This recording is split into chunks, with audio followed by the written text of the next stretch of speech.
jodoh kuwi siji pesti, loro jodoh, telu wahyu, papat pangkat, lima donya kuwi menungso ora ngawur kuwi. Kala mangsane ya sakana lho. Jodoh ya ta ning ora kenyono-nyono ki ya ana. Ning nek ora jodoh paribasane bendina ki digoncengke wae. Paribasane bengi iki disusul wae tekan Tulungagung, tekan Ngawi diparani. Nggih.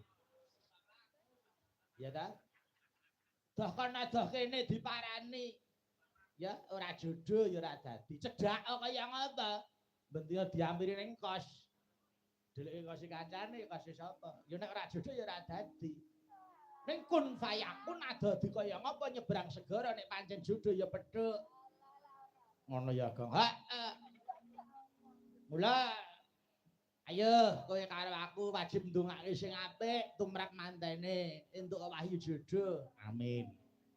Ha tobat ora nyono ora nglegewa. Saben metruk ana daerah Medion Ngawi sak kiwa tengene. Wiwit aku ndereke bapak nganti gedheku semene, para pamriksa Jawa Timur ki pancen ngejeni marang budayane dhewe utamane wayang kulit. Medion kok Le, Medion kok Le. Wow, Kyai Jawa Timur ki nek karo wayang karo seni apa wae ngerti substansine wayang yen to wayang sewengi kuwi pesan morale sapa sing nandur bakal ngunduh, sing utang bakal nyaur, sing nyilih ngulihake gawe bakal ngenggo. Garis besare kuwi wae. Mula kala mangsane ana wong sing ngendika ta, wah saiki wayang wis ditinggalke Gen Z. Alah wis ora usah Gen Z, wis ora usah gen-gen liyane, ya ta. Bukti wis cetha. Saben bengi iki live streaming mesti ana, mbuh dalange sapa. Sing mirsani ora kurang luwih ya mesti luwih saka 500 tekane 1000. Kuwi nuduhke yen wayang kuwi isih ditresnani karo nggone dhewe, tekan mancanegara. Ngono ya, Gong. Heeh. Mula aku tak Bagong sing apik kowe gareng sing becik mapan nanggone dhewe-dhewe. Nggih, heeh. Ora sak susukan. Kowe dadi gareng, kowe dadi Bagong, aku dadi Petruk, kuwi ora arep ora kanggo nyaingi sapa-sapa.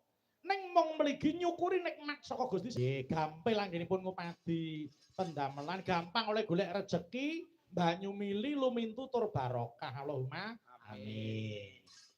Ya, iki wancine dadi pilihan pendengar. Wis wiwit jaman semono anggere limbuk karo gara-gara kuwi nawala kudu diaturke mbaka sithik. Dasare niki wonten ingkang nyimak saking live streaming. Saking Pak Tarno Tania Jaya ugi nyimak. Menika Mas Cip saking Dresi Rembang ugi nyimak. Mas Agung menika pengrajin rancak gamelan ya nyimak. Nggih. Kula tak nyuwun tulung dhateng anu niki wonten sing ngersakake Melati Rinonce. Oh nggih. Mas Wardoyo nggih tesih monitor Mas Bayu. Siap, nggih sesuk arep gawake duren. Amin. Monggo. Aku tak nyuwun tulung sik Melati Rinonce. Kene Mbak Fahmi mriki nyedhaki Mas Petruk mriki. Monggo mataram. Tuduk. Ayo.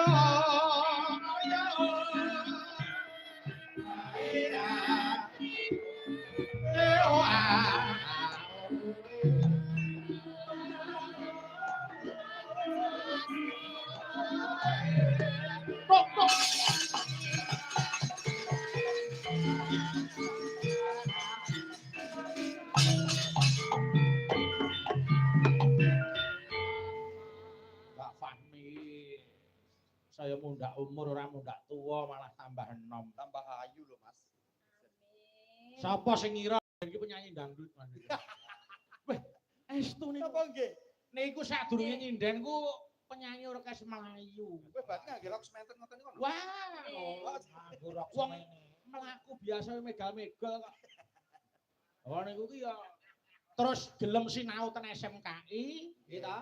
Terus dadi waranggana niku. Nah, niku tekan nyatane iso nguripi sayaene.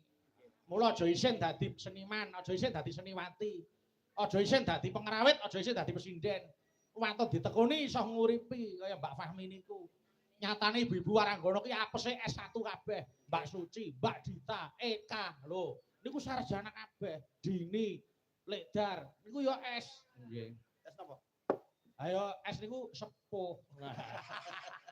Neng kepinterane sing ditular karo para putra-putra. Yo iki